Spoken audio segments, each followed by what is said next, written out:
cuidando de nós, né? Colocamos ao nome do Senhor. Irmão, vamos levantar nossas mãos para cá. Vamos orar pelo servo do Senhor que está aqui e é um mensageiro do Senhor essa noite, amém? Poderoso Deus e eterno Pai, aqui está o teu filho, Senhor. Pai, sabemos da busca dele, sabemos da batalha dele diária, Pai, mas sabemos onde está o coração dele, Senhor. Meu Deus, nesse momento, Pai, derrama mais e mais sobre a vida dele, protege ele, a sua casa, a sua família, Senhor, guarda cada um. Que nesse momento, Senhor, que não seja mais ele, mas ele seja o teu coração, Pai, que eu falar através dele, Senhor. Usa ele de uma maneira sobrenatural essa noite, Pai, para trazer a tua mensagem, Senhor Deus. Em nome de Jesus, amém, Senhor Deus. Glória a Deus.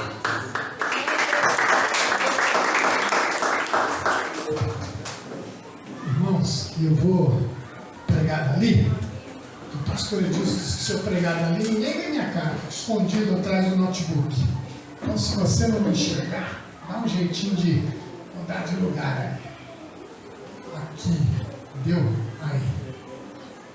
Pastor Edilson, você fica atrás do notebook, mas é que, por causa do tamanho das letras, aqui que para mim fica mais fácil.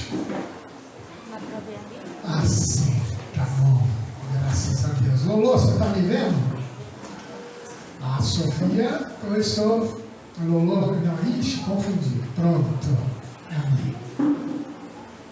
Pastor Edilson não está muito bem de saúde. Pediu que orássemos por ele. A pressão dele está um pouquinho alta. Eu já dei o diagnóstico para ele, né? Não sou médico, mas já diagnostiquei, falei para ele. Tá ficando velho, não tem jeito. A idade chegou, é assim mesmo, né? Faz parte. Amém. Vamos orar pela Marli também. Marli também tem tido probleminha de saúde já há algum tempo, né? Já pediu as nossas orações. No final do culto nós vamos estar intercedendo. Amém. Orem por mim também, irmãos. Não está fácil essa cirurgia decisória, não. Difícil. Oi? Sim, é meio 10 hoje para o aniversário da avó, né? Isso, mano. Então, diz que tinha lá umas 300 pessoas lá, porque tem de neto e filho, misericórdia, né? Só o Alisson tem 5, né? Sou eu? Só o Alisson tem 5. É, só o Alisson, só o filho tem 5, né? Ali o negócio está lotado ali, né? Mas graças a Deus. Amados,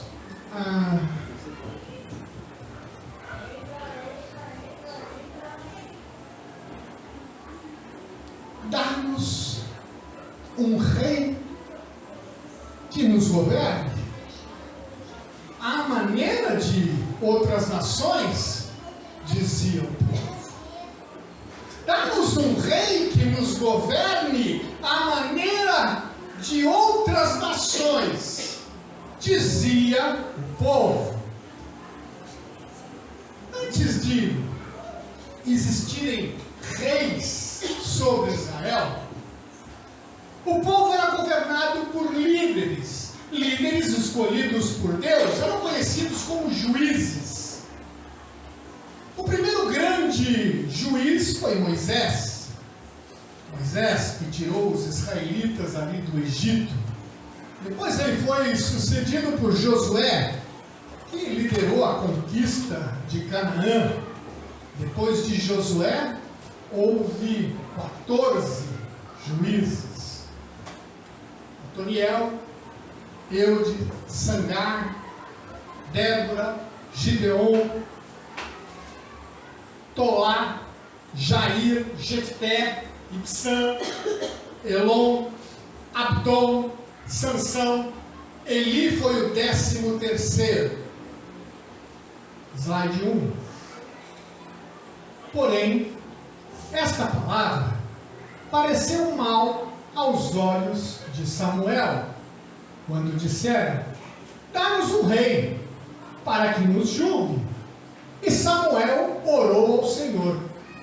E disse o Senhor a Samuel: ouve a voz do povo em tudo quanto te dizem. pois não te tem rejeitado a ti, antes a mim me tem rejeitado, para eu não reinar sobre eles. Obrigado, Pai. Obrigado pela tua palavra. Deus, que eu possa transmitir da forma com que o Senhor falou ao meu coração. Usa a minha vida.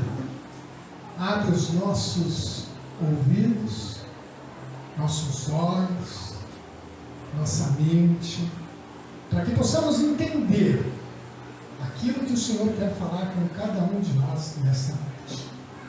Obrigado, Deus, pela tua palavra, em nome de Jesus. Amém.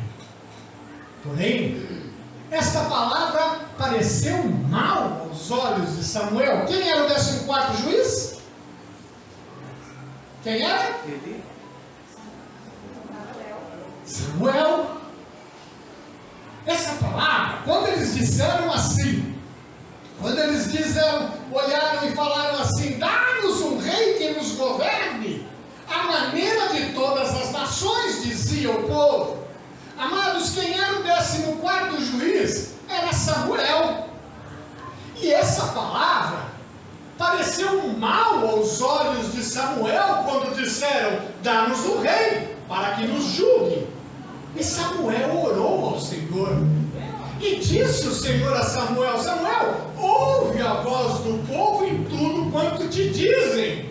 Não é você que eles têm rejeitado, antes a mim me têm rejeitado, para eu não reinar sobre eles. Samuel, então, ele foi o último juiz de Israel.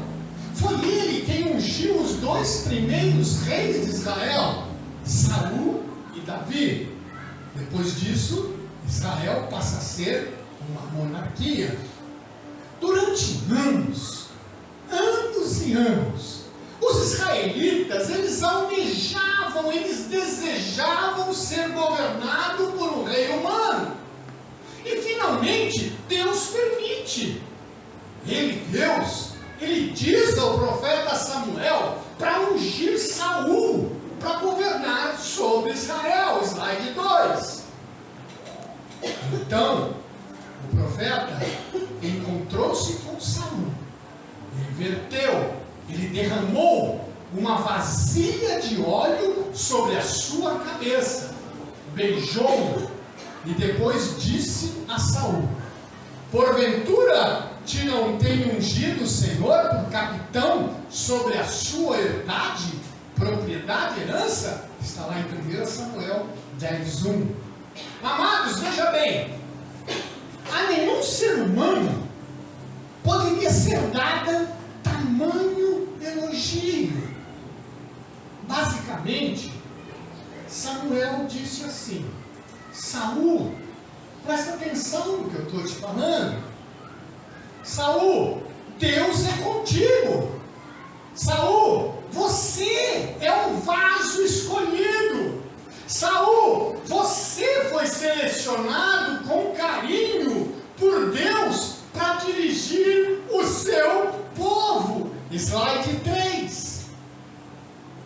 Além disso, Deus abençoou Saul imediatamente, com um coração disposto a cumprir o seu chamado.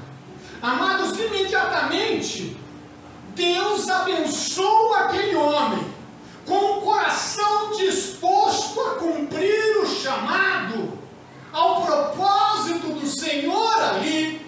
Em 1 Samuel capítulo 10, a partir do versículo 9, ele diz: Deus lhe mudou, está falando de Saul, o coração em outro. O Senhor transforma, muda o coração de Saul. E a palavra diz que o Espírito do Senhor se apoderou dele, de Saul. E ali ele profetiza diante dos profetas. Ele começa ali a profetizar. E apesar da tamanha responsabilidade dada por Deus, Saul, ele não se vangloriava. Saul, ele não ostentava a sua unção, a sua condição. Bíblia relata que ele próprio se viu pequeno, não tem slide, está lá em 1 Samuel 15, 17, depois você pode observar, apesar de tudo que estava acontecendo, a responsabilidade dada por Deus, Saul não se vangloriava, ele não ostentava a unção, aquela condição que Deus impunha para ele, ele se vê pequeno diante de tudo aquilo. Um outro grande exemplo de humildade de Saul, nós vemos quando ele regressa ali para sua casa, após o encontro ali com Samuel, o seu tio se dirige ali até ele, ele estava curioso sobre o que se passara, afinal de contas, o seu tio tinha consciência de que Samuel, ele tinha a reputação de falar apenas com um grande propósito em mente.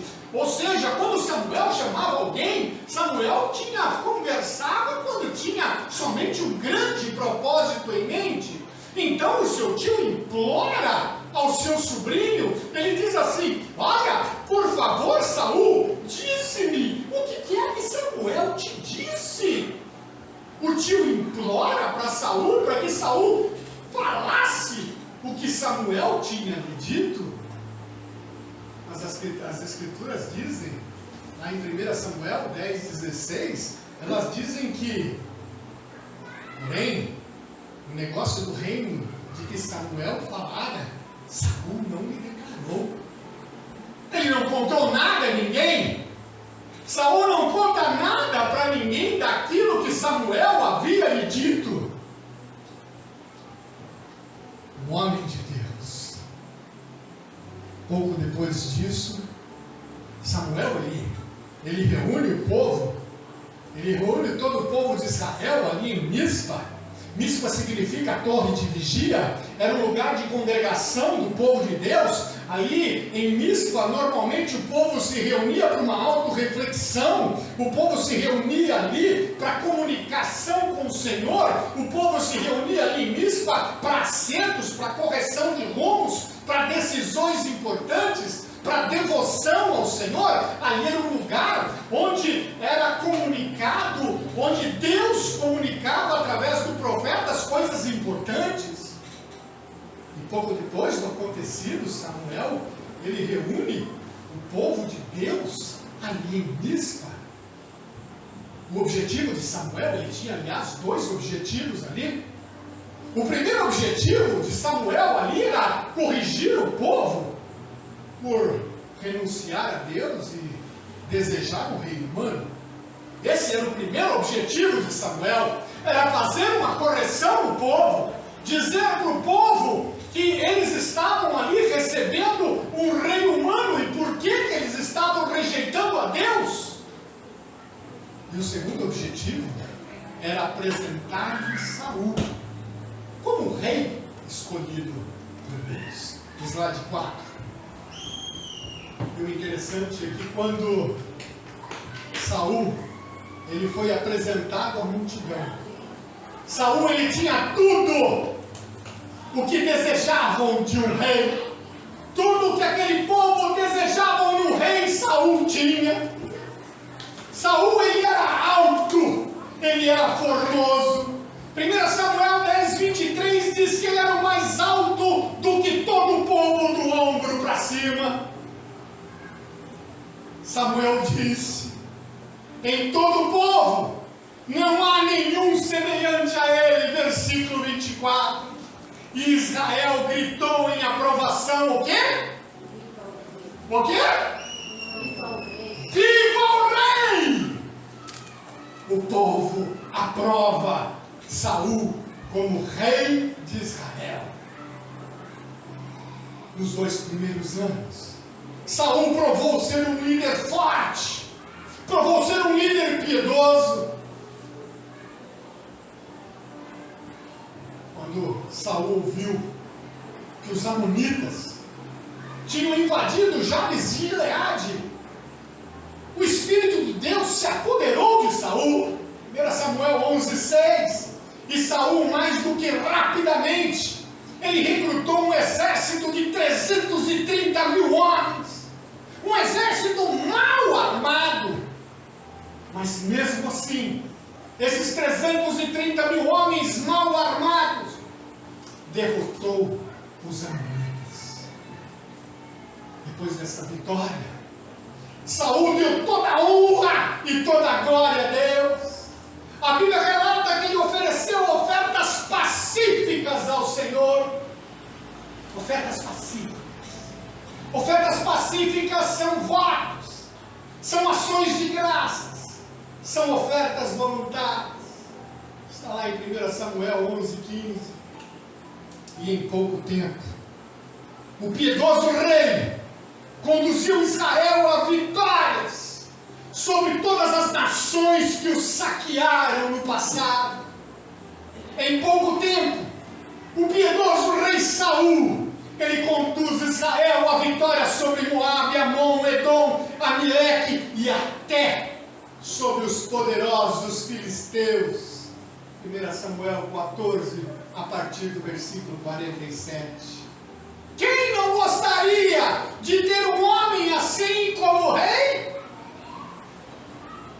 Saul, homem humilde, corajoso, de uma aparência esplêndida, bonito, um homem ajudado por Deus, um homem que se movia poderosamente no Espírito, um homem que era atento à direção do profeta. Ele era atento àquilo que Samuel dizia. Saul, um modelo de líder fiel, um homem de Deus.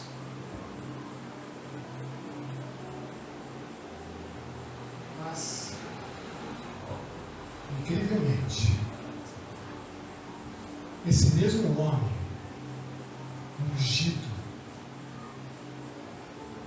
ele iria morrer em total rebeldia. Pouco depois das suas vitórias incríveis, esse homem, ele iria morrer em total rebeldia. Saul, ele perdeu a unção e foi-lhe retirado do reino. Saul, ele foi abandonado por Deus. Saul tornou-se incapaz de ouvir a voz do Espírito. Finalmente foi possuído por um espírito maligno. Saul matou muita gente. Ele ordenou a morte de sacerdotes indicados por Deus. Na véspera da sua morte, ele sai e procura a orientação de uma feiticeira, a feiticeira de Endor. O rei, que uma vez conduziu Israel ao triunfo sobre os inimigos, ele acabou seus dias como um insano, como um louco enraivecido. Que triste fim para um ungido servo de Deus. O que aconteceu com Saul? O que aconteceu com este homem? O que levou este homem humilde a descer para a loucura, a destruição? Teria havido aí um ponto de virada na vida de Saul? Quando que ele começou a se desgovernar? Slide 5. Eu entendo que o momento chave na vida de Saul ocorreu aí em 1 Samuel 13. Se você tiver a oportunidade, leia na sua casa. Saul, ele passou por um momento chave que todo crente, se não passou, deverá passar com o tempo. Eu entendo que é uma ocasião crucial de crise,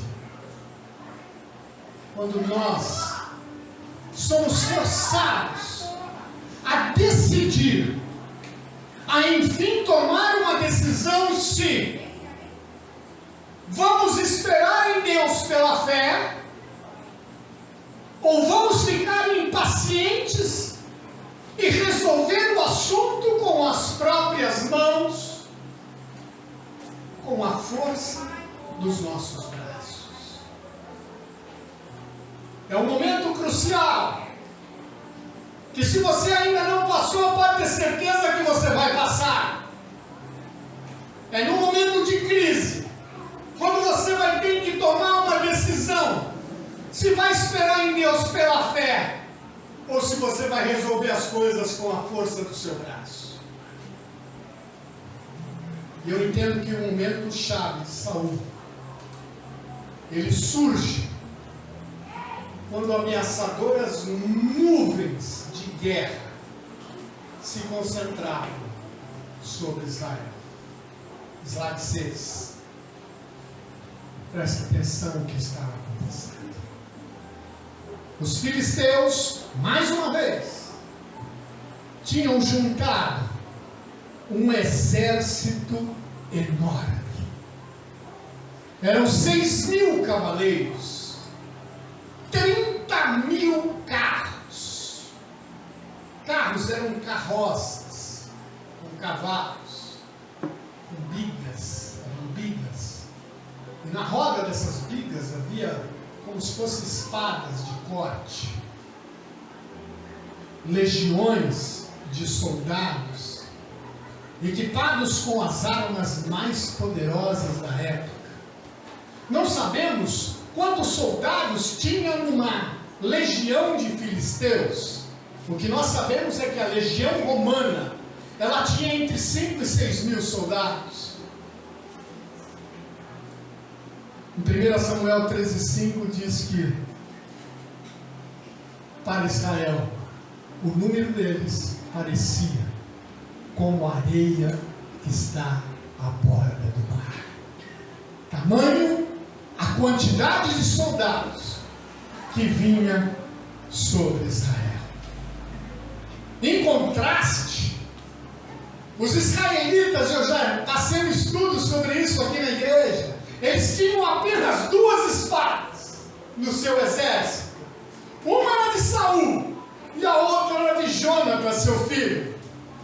O restante, eles tinham que utilizar armas alternativas, ou seja, eles tinham lanças de madeira ou ferramentas agrícolas. É assim que era o exército de Israel. Agora, à medida que os israelitas viam os poderosos filisteus se aproximando, eles entraram em pânico. Slide 7.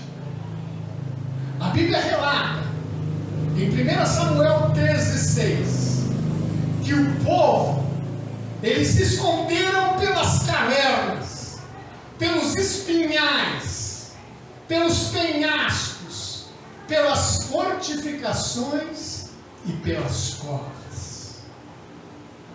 À medida que os filisteus se aproximaram, o povo de Israel entrou em pânico e começaram a se esconder de medo. A Bíblia também relata que outros fugiram para outros países para evitarem serem recrutados pelo exército de Saul. Fugiram antes mesmo de Saul recrutá-los. Outros desertaram em completa covardia. E de repente aquele exército de 330 mil homens que derrotou os amonitas ficou reduzido a 600 homens. E mesmo esses 600 que ficaram, a Bíblia relata que eles tremiam de medo. A situação de Israel era desesperadora. Ainda no slide 7. E alguns dos hebreus passaram o Jordão para a terra de Gade e Gileade, fugiram para outros países.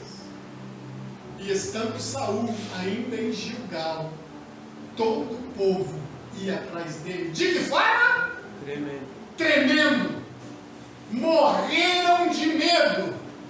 Onde é que estão aqueles corajosos que derrotaram os amonitas? Onde estão os 330 mil homens?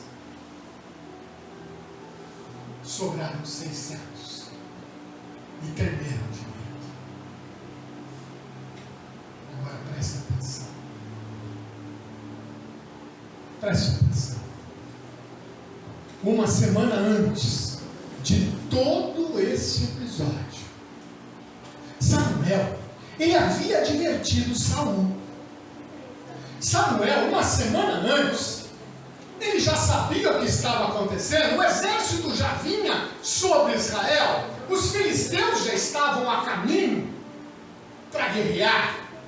E uma semana antes, Samuel advertia a Saul: olha, Saul, me espera em Gilgal antes de ir para a batalha. Você está entendendo, Saul? Uma semana antes, hein? Samuel fala assim: Saul, não vai para a batalha. Me espera em Gilgal. O profeta disse para ele: olha, eu vou ter que dar uma saída, mas eu vou chegar 7 dias depois para fazer os sacrifícios próprios para o Senhor.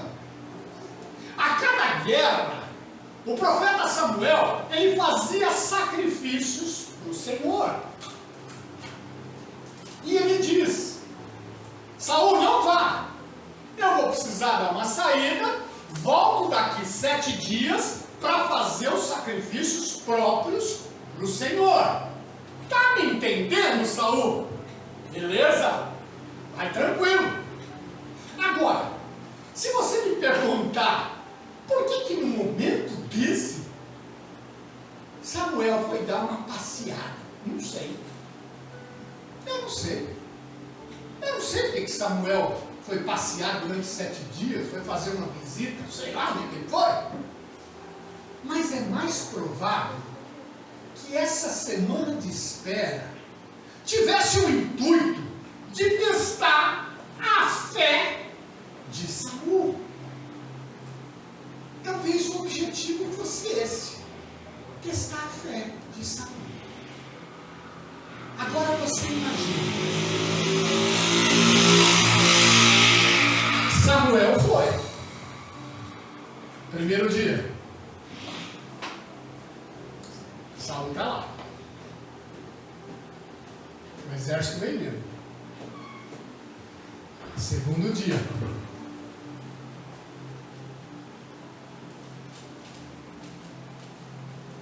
os 600 homens ali. O exército vem vindo. Samuel, está vindo? Não, 7 dias. Terceiro dia. Cadê Samuel? Falou 7. Quarto dia. Os filisteus chegando. Quinto dia. Sobe no morro lá, vê como é que estão os filisteus. Estão vindo.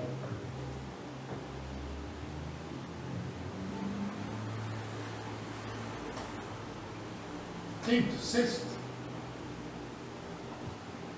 Quando chegou o 7º dia, Samuel não tinha chegado. Chegou o 7º dia, cadê Samuel? Os soldados começaram a olhar um para o outro, disse: cadê Samuel? Samuel não chegou. E eles começaram a se dispersar. E o pior, eles sabiam que o rei não tinha direção de Deus para a batalha. Agora, eu quero que você se coloque na posição de Saul. Por um momento, eu quero que você se coloque na posição de Saul. O que você faria? Você sobe ali no morro e vê aquele exército assustador. Você vê os filisteus marchando em sua direção. Meu irmão, é legiões de soldados.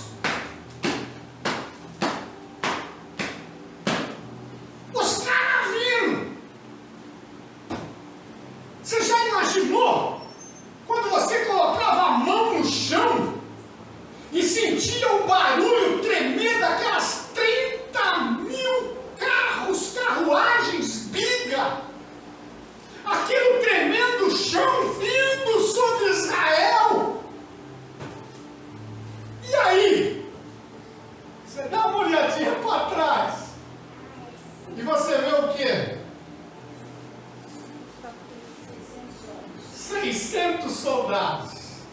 E qual a situação dos 600 soldados? Tremendo.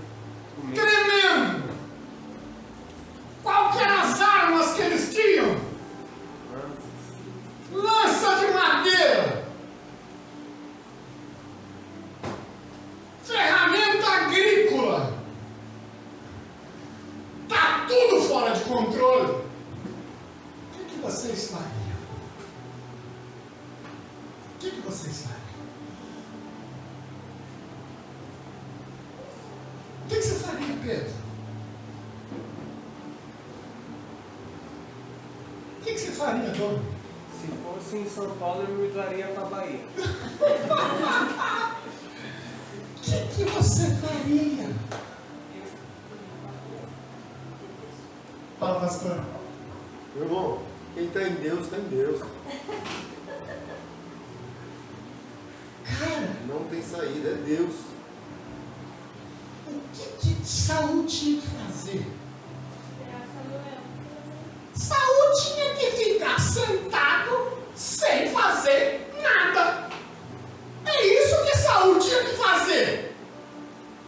Saul tinha que ficar sentado e não fazer nada.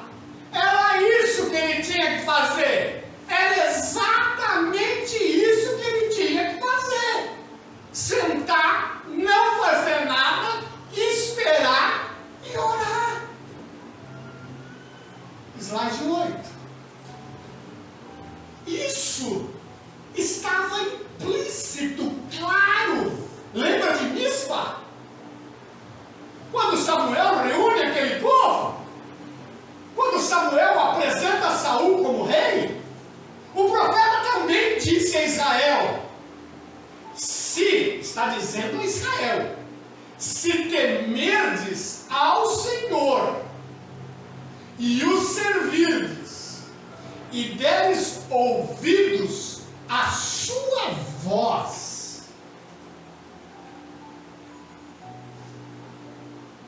nós cantamos assim: tudo o que me importa agora é o que a sua voz me diz. Não foi isso, Davi?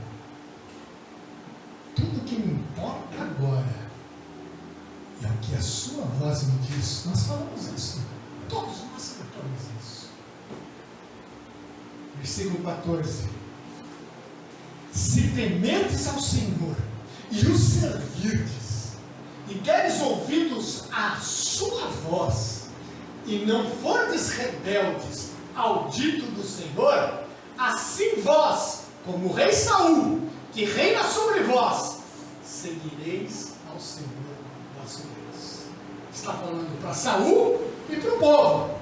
Mas, se não derdes ouvidos à voz do Senhor, mas antes fordes rebeldes ao dito do Senhor, a mão do Senhor será contra vós. Isso foi dito lá em Mispa, no dia da posse de Saul. Mas, que atitude toma Saul? Será que Saul ficou firme e declarou aquilo que o pastor João falou? Não! Eu não quero saber se Samuel vai levar 8, 10, 15 dias para chegar. Eu vou ficar aqui firme na palavra de Deus para mim. Quer eu viva, quer eu morra, eu vou obedecer à voz do Senhor. Sabe que ele falou isso? Falou nada. Saul entra em pânico. Ele entrou em pânico, assim como o seu exército. E aí, quando entra em pânico, aí eu falo para mim e para você, cara, quando a situação está difícil e a gente entra em pânico, meu, só faz besteira, não faz nada certo, não faz. Saul, ele entra em pânico, aí ele acaba por manipular a situação, torneando, dando um jeitinho na palavra de Deus. Aí Saul vai lá, ele entrou em pânico, aí ele pensou assim, pera um pouquinho que eu vou dar um jeito aí na palavra de Deus. Samuel, tá aí? Chegou? Não. Tem algum sacerdote aí? Ah, tem. Quem tá aí? A bicha tá aí. Ah, a bicha tá aí? Tá, chama a bicha aí! Aí chega lá o sacerdote. Pois não, meu rei, pois não, meu rei. Sacrifique sem a presença de Samuel. Deu um jeitinho na palavra. Foi lá e contornou. Deu uma ajeitadinha. Quando Samuel regressou, quando Samuel chegou, ele fica horrorizado. Quando ele chega ali naquele local e ele sente o cheiro da carne queimada vinda do altar, aí ele faz uma pergunta a Saul, slide 9. Qual é a pergunta que ele faz? Que fizeste? Que você fez? A pergunta ali do profeta dá-nos a entender que Saul não fazia a mínima ideia da gravidade do seu pecado. Samuel pergunta se você percebeu o que você fez. Eu te dei uma simples e clara ordem para você não fazer nada até eu chegar. Não era para você fazer. Você não estava em perigo, você está me entendendo? Você não estava em perigo, mas você tomaste o assunto nas tuas mãos. Você agiu por medo, não em fé. Amados, quantas vezes nós agimos em medo e não em fé? E aí a gente bate a cabeça. E Samuel completa: cometestes um pecado gravíssimo perante o Senhor. E agora olha o slide 10, a explicação de Saul. Ô Samuel, ô profeta Samuel, porquanto via que o povo se espalhava de mim, e tu não vinhas nos dias determinados, você não chegava, Samuel, e os filisteus já se tinham ajuntado em Miquimás. Ô Samuel, tu não vinhas nos dias determinados? Nota aí a acusação de Saul nas suas palavras. Samuel, você não regressastes a tempo, Samuel. Ele estava falando com o profeta, mas a acusação, na verdade, estava se dirigindo a Deus. Saul estava dizendo assim: olha, eu tinha que fazer alguma coisa. Todo mundo estava desertando. O Senhor, olha Deus, o Senhor não esperava que eu aguentasse mais tempo, esperava. Estava todo mundo indo embora, o que você queria que eu fizesse, Deus?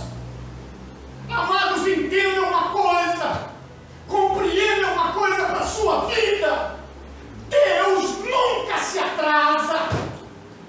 Deus não se atrasa. Se Ele disser que vai fazer, Ele faz. Se Ele disser que Ele vem, Ele vem. O grande problema é que nós não temos fé e não temos paciência, não sabemos esperar. O tempo todo o Senhor conhecia cada passo que Samuel estava tomando em direção a Gilgal. O Senhor planejava cada segundo da sua chegada. Samuel estaria lá no 7º dia, nem que fosse 1 minuto antes da meia-noite. Nós entendemos que Deus não enganou Saul neste aspecto, porque Samuel chegou na hora. Samuel chegou no 7º dia. Amados, à primeira vista, a reação de Deus para a desobediência de Saul parece até severa demais. Olha o 11. Então disse Samuel a Saul: procedeste neciamente. Saul, você foi um irresponsável. Não guardaste o mandamento que o Senhor teu Deus te ordenou. O Senhor teria confirmado o teu reino sobre Israel para sempre. Olha, se você tivesse guardado, esperado, tivesse fé, o Senhor iria confirmar o reino nas suas mãos para sempre. Agora, porém, não subsistirá o teu reino. Já tem o Senhor buscado para si um homem, segundo o seu coração. Quem é esse homem? Davi. E já o tem destinado para ser príncipe sobre o seu povo, porquanto não guardaste o que o Senhor te ordenou. 1 Samuel 13, do 13 ao 14. Queridos, o que isso nos ensina hoje? Isso nos ensina que Deus não mudou com os tempos. Deus continua o mesmo. O mesmo Deus lá, de Samuel, de Saul, é o mesmo. Ele continua preocupado se o seu povo obedece ou não o seu mandamento. Falamos isso no domingo passado. Ele continua preocupado se o seu povo obedece ou não o seu mandamento. Se deres ouvido a sua voz e não fordes rebeldes ao dito do Senhor, 1 Samuel 12, 15. Queridos, não importa se a sua vida está fora do controle, nós temos que caminhar em total confiança no Senhor. Mesmo quando parece que não há esperança, não haja medo. Mesmo quando você olhar para você e ver que não tem esperança, não haja medo. Antes nós temos que esperar pacientemente que o Senhor nos livre, como nos promete a sua palavra. O Senhor nos diz que estarei contigo todos os dias, até a consumação do século. Temos que acreditar nisso, mas acreditar de uma forma total. Ele é conosco. Você pensa que o Senhor não viu aqueles carros retumbantes, barulhentos chegando? Você pensa que o Senhor não viu aquilo? Você pensa que o Senhor não viu aquelas armas afiadas, brilhantes? Você acha que o Senhor não conhecia a crise em que Saul estava? Que o Senhor não viu aqueles soldados amedrontados fugindo para outros países, se escondendo em covas? O Senhor viu tudo. Os olhos do Senhor estavam em cada detalhe daquela situação. Igualmente hoje o nosso Deus vê cada detalhe da nossa crise, da nossa situação. Ele é o mesmo Deus, ontem, hoje, será eternamente. Amém. Ele sabe exatamente tudo, Ele vê cada detalhe da minha e da sua vida. Ele vê todos os problemas da vida que estão nos pressionando, nos apertando. É aquilo que o pastor João no início falou. O Senhor está olhando, vendo por tudo que nós estamos passando. O Senhor está totalmente consciente da nossa situação, que piora às vezes, dia após dia. Meu, olha para cá, cara, presta atenção. Os que esperam nele calmamente, com fé, não estão em perigo real, está me entendendo? Ele conhece os nossos pensamentos de pânico. Ele sabe que você não consegue pagar aquela dívida. Ele sabe dos problemas do teu casamento. Ele sabe da dificuldade do seu emprego. Ele conhece a sua enfermidade difícil, das lutas que você tem passado. Sabe das suas tentações.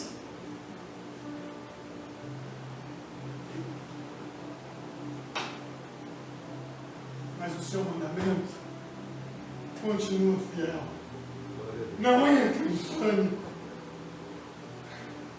Não te adiantes. Não faça nada precipitado. Ore. Descanse no Senhor. Porque a palavra diz que Ele honra todos que nele confiam. Se lembre de Hebreus 11:6. Sem fé é impossível agradar ao Senhor. Meu,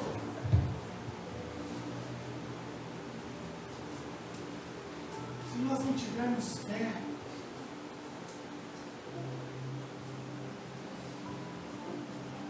não tem como agradar ao Senhor.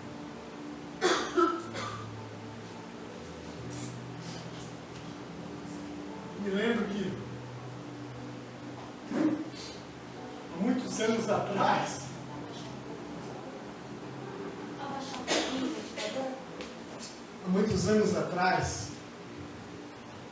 nós demos um passo de fé. Mas, meu, que passo de fé que nós demos. Décio, a Miriam e a Ellen não estão aqui, mas eu estou vendo que o Beto e a Lê estão ali. Nós saímos num salãozinho minúsculo. Tínhamos aproximadamente a mesma quantidade de pessoas que nós temos aqui, aproximadamente 40 pessoas na igreja. Algumas pessoas eu já contei essa história. E eu me lembro que eu falei assim para o nosso tesoureiro: precisávamos sair daquele salão, um salãozinho que era pouquinha coisa maior que esse. Eu falei assim: Beto, quanto é que nós temos em caixa? Aí o Beto riu para mim e falou assim: não o Beto aqui, Beto tesoureiro. Ele riu para mim e falou: hã? Eu falei: Beto, quanto que nós temos em caixa? Fala para a igreja aí. Aí o Beto deu risada e falou: tem nada não, pastor. Se tiver uns 10 reais, uns 10 contas. Aí eu falei: esse é o nosso caixa, pessoal. Nós estávamos indo para um local de 2.400 metros, Beto? 2.400 metros. Nós íamos pagar 10 vezes mais de aluguel. Misericórdia. Igreja, vamos orar para Deus confirmar, porque é um passo de fé. E aí a igreja aprovou. E vamos nós para lá. Eles não têm ideia. Para a gente reformar aquele prédio, para quem não tinha 10 conto, a mulher deixou uns, não me lembro se foi 4 ou 6 meses sem pagar, vocês lembram? Eu não lembro, mas deixou uns meses para a gente ficar sem pagar para reformar. Vai reformar com que dinheiro? Não tinha dinheiro. Aquilo está uma bagunça que vocês não têm ideia, é uma antiga lavanderia. E pintura, mato, sujeira. No centro da igreja tinha uma máquina de umas 4 toneladas, Beto. Acho que era máquina, acho que tinha umas 4 toneladas. É. Oi? 6 toneladas. 6 toneladas. Irmãos, a primeira tentativa nós reunimos 10 homens para empurrar. A máquina nem mexeu. Aí lá veio o Décio. Décio NASA. Vamos tirar aqui. Ergueram a máquina com macaco, colocaram uns canos e nós conseguimos pôr a máquina para fora. E eu me lembro que nós olhamos assim, eu cheguei a sentar uma época, um momento, e chorei. Falei: Senhor, será que nós demos mesmo um passo de fé? Aí chegou o NASA, e ele olhou para mim e falou assim: pastor, Deus está me revelando que vai sair o dinheiro daqui para a reforma total desse prédio. E eu vou dizer uma coisa para vocês: o dinheiro brotou da terra. O dinheiro para a reforma dali brotou da terra. Saía dinheiro do chão. Do chão saía dinheiro. Dinheiro e dinheiro do bom. Nós reformamos a igreja com dinheiro que saiu do chão. Debaixo da terra tinha tanto cobre E a proprietária nos deu aquele cobre. E nós reformamos com o dinheiro que brotou do chão. Certo? Nunca cortamos tanto plástico de cobre.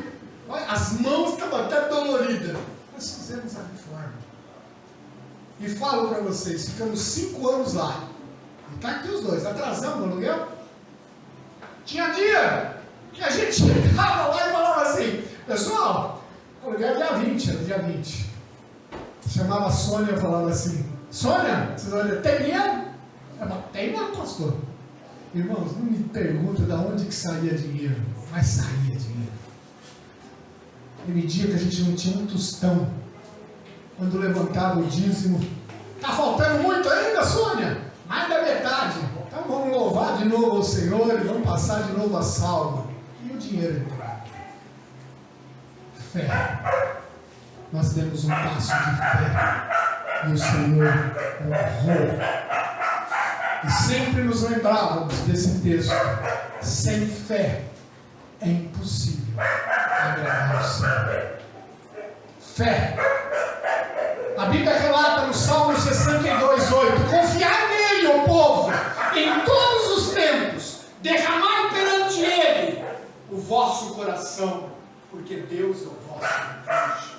E ele diz mais no Salmo 115:11: vós, os que temeis ao Senhor, confia no Senhor, ele é o seu auxílio e o seu escudo. Meu querido, nosso Deus, ele sente cada golpe de dor que você recebe.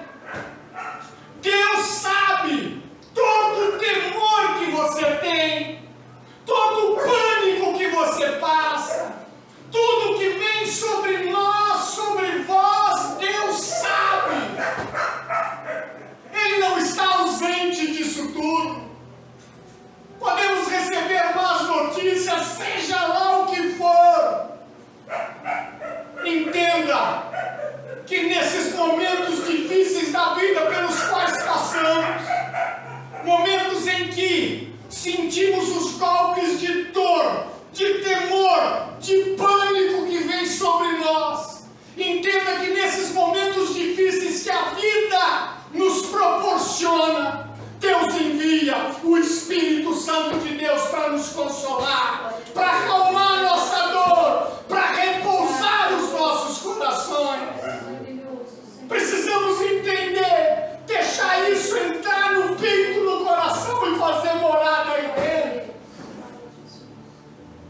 Saul, ele permaneceu com medo e em pânico durante 7 dias inteirinho. Imagina os 7 dias desse homem, como é que ficou. Foram 7 dias mais difíceis da vida dele. Porque ele não deixou o Espírito Santo consolar, acalmar e repousar no coração dele. Nós sabemos que Deus, ele conhece o coração de cada pessoa.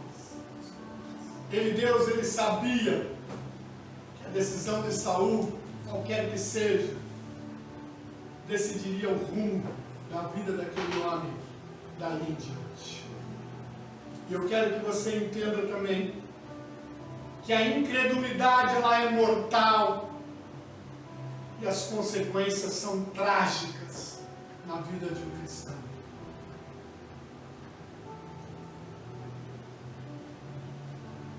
Quero que você também entenda que Jesus, ele veio para quebrar toda a descrença. Eu não sei se você está com o coração descrente, mas Jesus, ele morreu na cruz.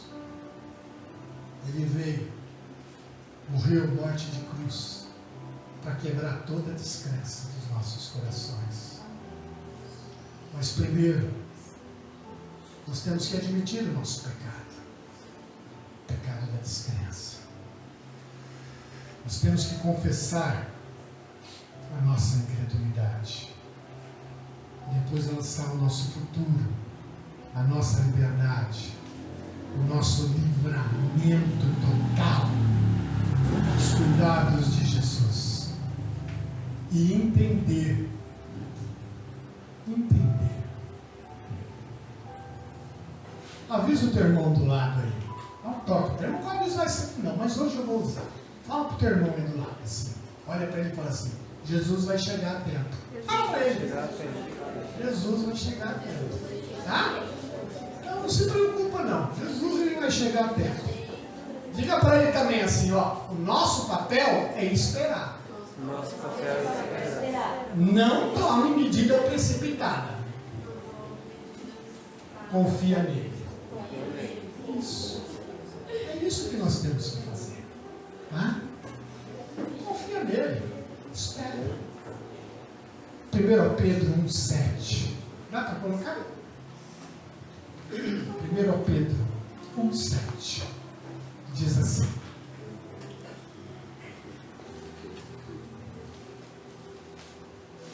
está congelado enquanto ele procura. Eu acho que é esse. Vamos ver se é. 1,7.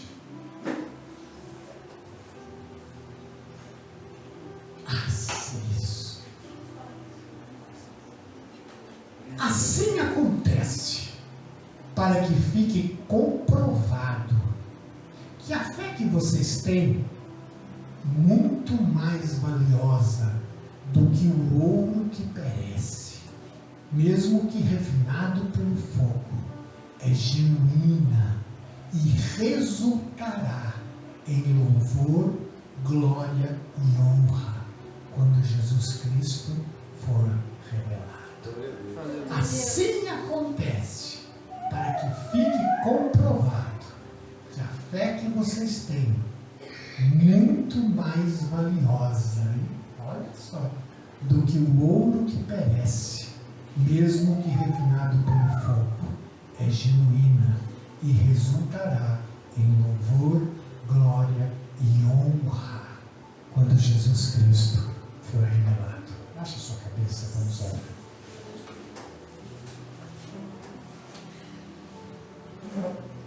Oh Jesus, obrigado, Jesus, pela tua palavra, Pai. O Senhor é o mesmo ontem, hoje e o será eternamente. Está aí, Pai, a tua palavra. Que possamos guardá-la em nosso coração, Pai. Que possamos crer, ter fé e acreditar que jamais o Senhor vai chegar atrasado. Que possamos crer que o Senhor sabe exatamente o que estamos passando. Que o Senhor sabe das nossas dores.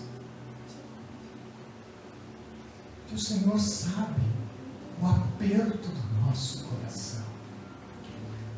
Pai Santo, Pai querido, que possamos ter essa compreensão e que possamos vivenciar a fé que o Senhor deseja de cada um de nós, Pai. Sem fé é impossível agradá-lo.